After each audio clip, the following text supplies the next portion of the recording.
हाँ भैया, बहुत दिन से हमनी का एगो मंत्र सुनत बानी जौन की हर एक शुभ कार्य का आयोजन में पहले सुना जाला कि ओम गणनन्त्वा गणपति गुंगावामहे निधिनन्त्वा निधिपति गुंगावामहे प्रियनन्त्वा प्रियपति गुंगावामहे। ये सुनते सुनते कान गूंग हो गई, आदमी गूंग हो गई, कान बहिर हो गई और समझदारी गहिर हो गई। तो हम सोचनी कि भाई हर एक साल नया नया सब चीज बदलता तो मंत्र काहे ना बदली। तो हम देखी लफुआ वंदना कैसे प्रस्तुत कैले बानी कि ओम श्री भरपूर दौरम कलकी वतारम कारम सवारम गुटका के फारम मदिरा के ढारम संग संग रखंतम चमचार बिंदे लफुआ लफुआ निसहितम नमामि।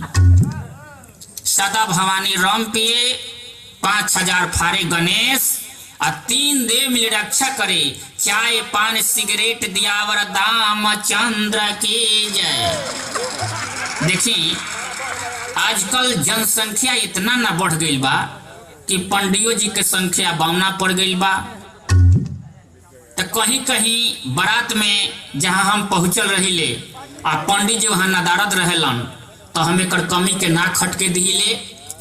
हम कहले भाई हम तक शादी ब्याह भी करा सकिले, हमरा लगे कुछ मंत्र तैयारी नया कैले बानी। बाकी बाजा वाला के हम निर्देश दे दिले कि जब हम मंत्र पढ़ी तो जेमे जे हम ही सुनी या लड़का सुने, दूसरा का ना सुनाए के चाहिए। देखी कैसे हम पढ़ रहे हैं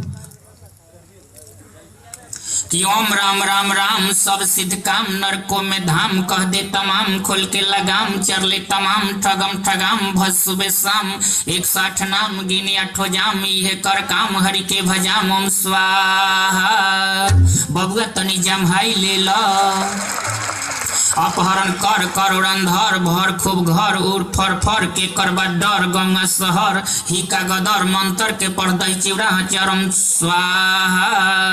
बबुआ तनी अंगैठी ले लो कर बलात्कार निकम्मी सरकार आनंदी प्यार प्रशासन लाचार लूट ठेकेदार एमपी के सार इंजीनियर हिस्सेदार मिले रखवार ना के करोबार काम के बिगाड़ हक सम्मार ओम स्वाहा। बबुआ तनी बोझ बोझी छोड़ा हाला हाला बबुआ गुड़ही में ढेबुआ माई अब सरुआ बाप दर बरुआ बात कहे बाचा या जो भी साचा हमने इजाचा बात ना बनौटी डाड़ में चिनौटी बाबू करस ड्यूटी माई बने ब्यूटी ओम स्वाहा। बबुआ तनी गुटका ले